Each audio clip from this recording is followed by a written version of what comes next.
ارم کے والد نعمان صاحب صوفے پر براجمان تھے۔ ان کے چہرے پر ایک فیصلہ کن سختی تھی۔ ارم ان کے سامنے کھڑی تھی۔ اس کی آنکھوں میں آنسو اور لبوں پر انکار کی لرزتی ہوئی لکیر تھی۔ میں یہ نکاح نہیں کروں گی بابا۔ ارم کی آواز کانپ رہی تھی۔ حارث بھائی، وہ مجھ سے 7 سال بڑے ہیں۔ میں ہمیشہ انہیں اپنے بڑے بھائی کے طور پر دیکھتی رہی ہوں۔ یہ رشتہ میرے لیے ناممکن ہے۔ نعمان صاحب نے اپنی پیشانی پر ہاتھ رکھا اور ایک گہری سانس لی۔ ارم، میں تمہاری بات سن چکا ہوں۔ یہ فیصلہ میں بہت سوچ سمجھ کر کیا ہے۔ حارث خاندان کا حصہ ہے، وہ تمہارا خیال رکھے گا اور تمہارے مستقبل کے لیے وہی بہترین ہے۔ نکاح کی تاریخ طے ہو چکی ہے، اب کوئی بحث نہیں ہوگی۔ تمہیں حارث سے ہی نکاح کرنا ہوگا۔ ارم کا دل جیسے سینے میں بیٹھ گیا۔ وہ وہاں سے روتی ہوئی نکلی اور سیدھی حارث کے کمرے کی طرف بھاگی۔ حارث اپنے کمرے میں کھڑکی کے پاس کھڑا باہر کا نظارہ کر رہا تھا۔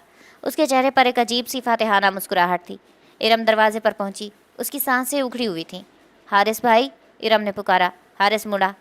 آج اس کی نظروں میں ایک عجیب سی چمک تھی جو ارم کو پہلے کبھی نظر نہیں آئی تھی۔ آؤ ارم، میں تمہارا انتظار کر رہا تھا۔ ارم اس کے قریب پہنچی۔ اس کے ہاتھ لرز رہے تھے۔ آپ کو معلوم ہے کہ بابا کیا کہہ رہے ہیں؟ وہ ہمارا نکاح کروانا چاہتے ہیں۔ میں نے انہیں بہت سمجھایا لیکن وہ مان نہیں رہے۔ آپ تو جانتے ہیں میں ہمیشہ سے آپ کو بھائی مانتی آئی ہوں۔ آپ پلیز اس رشتے سے انکار کر دیں، انہیں منع کر دیں۔ بابا آپ کی بات ٹالیں گے نہیں۔ حارث مسکرایا اور پھر آہستہ آہستہ ارم کی طرف قدم بڑھانے لگا۔ ارم نے پیچھے ہٹنے کی کوشش کی لیکن اس کا وجود جم سا گیا تھا۔ حارث نے اسے اپنی جگہ سے ہلنے کا موقع نہیں دیا اور ایک ہی جھٹکے میں اسے بے حد قریب کر لیا۔ ارم کی آنکھیں پھٹی کی پھٹی رہ گئیں۔ تو مجھے بھائی سمجھتی رہی ہو ارم؟ حارث کی آواز سرگوشی میں تھی مگر اس میں ایک عجیب سا زہر تھا۔ لیکن میں نے تمہیں کبھی اپنی بہن نہیں سمجھ سکا۔ میں تو تمہیں ہمیشہ سے اپنی بیوی ہی سمجھتا آیا ہوں۔ تمہارے ساتھ بستر پر جو کچھ کرنے کا سوچا ہے، اگر وہ تم سن لو تو شرم کے مارے تمہارا چہرہ سرخ ہو جائے گا۔ ارم کو لگا جیسے اس کا دم گھٹ رہا ہے۔ یہ وہ حارث نہیں تھا جسے وہ اب تک جانتی تھی۔ یہ ایک ایسا وحشی تھا جس نے اس کے جذبات کا خون کر دیا تھا۔ غصے اور کرب کی ایک لہر اس کے وجود میں دوڑی اور بغیر سوچے سمجھے اس کا ہاتھ فضا میں بلند ہوا اور ایک زوردار تھپڑ حارث کے منہ پر رسید کر دیا گیا۔ تم اتنے گھٹیا انسان کیسے ہو سکتے ہو؟ ارم دھاڑی۔ میں آپ کو 7 سال بڑا ہونے کی وجہ سے بھائی سمجھتی رہی، لیکن آج تمہارا یہ گھناؤنا چہرہ سامنے آیا ہے۔ مجھے تم سے نفرت ہے۔ حارث نے اپنے گال پر ہاتھ رکھا۔ اس کی آنکھوں میں غصے کی سرخی پھیل گئی تھی۔ اس نے دوبارہ ارم کو اپنے شکنجے میں لینے کی کوشش کی لیکن ارم وہاں سے بھاگ نکلی۔ اس لڑکی کی اتنی ہمت کہ مجھے تھپڑ مارے! وہ غصے سے اپنے چہرے پر ہاتھ پھیرتا بولا اور کچھ سوچ کر کمرے سے باہر نکلا۔ حارث غصے اور بے چینی کی کیفیت میں نعمان صاحب کے کمرے میں داخل ہوا۔ نعمان صاحب جو اپنی کرسی پر بیٹھے کسی فائل کو دیکھ رہے تھے، حارث کو اس غیر متوقع انداز میں دیکھ کر حیران رہ گئے۔ کیا ہوا ہے حارث، اتنے غصے میں؟ نعمان صاحب نے فائل بند کرتے ہوئے حیرت سے کہا۔ حارث نے ایک گہری سانس لی اور اپنے جذبات پر قابو پانے کی ناکام کوشش کرتے ہوئے بولا، انکل، میں چاہتا ہوں کہ میرا اور ارم کا نکاح آج ہی یا جلد سے جلد طے کر دیا جائے۔ مجھے مزید انتظار منظور نہیں۔ نعمان صاحب یہ سن کر حیرت زدہ رہ گئے۔ انہیں حارث کا یہ جارحانہ لہجہ بالکل اچھا نہیں لگا۔ انہوں نے قدرے سخت لہجے میں جواب دیا، حارث اتنی عجلت کس بات کی ہے؟ تھوڑا صبر کرو، سب کچھ وقت پر اور قاعدے سے ہوگا۔ تمہارا نکاح ہو جائے گا لیکن اس طرح بزید ہونے کا کوئی جواز نہیں بنتا۔ حارث نے اپنی مٹھیوں کو بھینچا۔ وہ اپنا غصہ ضبط کرنے کی کوشش کر رہا تھا تاکہ نعمان صاحب کے سامنے اپنی اصلیت ظاہر نہ کر دے۔ اسے مصنوعی سنجیدگی اختیار کرتے ہوئے کہا، انکل، میں ضروری کام سے ملک سے باہر جا رہا ہوں، اس لیے میں چاہتا ہوں کہ میرے جانے سے پہلے میرا اور ارم کا نکاح ہو جائے۔ میرے پاس صرف 2 دن کا وقت ہے، ان 2 دنوں کے اندر ہی نکاح کا انتظام کر دیں۔ وہ نعمان صاحب کو مزید بولنے کا موقع دیے بنا تیزی سے کمرے سے باہر نکل گیا۔ نعمان صاحب اپنی کرسی پر ساکت رہ گئے۔ ان کے ذہن میں ہزاروں خدشات ابھرنے لگے۔ ابھی وہ اسی کشمکش میں تھے کہ حارث کی ماں کمرے میں داخل ہوئی۔ کیا ہوا ہے حارث کو؟ میں نے دیکھا وہ ابھی بہت غصے میں یہاں سے نکلا ہے۔ کیا بات ہوئی ہے؟ حارث کی ماں نے پریشانی سے پوچھا۔ نعمان صاحب نے تھکی ہوئی آواز میں جواب دیا، وہ مزید ہے کہ 2 دن کے اندر اندر ارم اور اس کا نکاح کروا دیا جائے۔ اسے اتنی جلد بازی کیوں ہے؟ میری سمجھ سے باہر ہے۔ حارث کی ماں کے چہرے پر ایک اطمینان بھری مسکراہٹ آ گئی۔ ارے یہ تو بہت اچھی بات ہے، بیٹی کے فرض سے جلد از جلد ادا ہو جانا ہی بہتر ہے۔ ہم لوگوں نے واپس بھی تو جانا ہے، اس لیے اگر شادی جلدی ہو جائے تو معاملات آسان ہو جائیں گے۔ نعمان صاحب نے خاموشی سے سر ہلا دیا۔ وہ اپنی بیٹی کے مستقبل کے بارے میں سوچ رہے تھے جبکہ حارث کی ماں مسکراتی ہوئی کمرے سے باہر نکل گئی۔ کمرے میں اب بھی ایک عجیب سی اداسی اور بوجھل پن محسوس ہو رہا تھا، جیسے کوئی بڑا طوفان آنے والا ہو۔ نعمان صاحب کی آنکھیں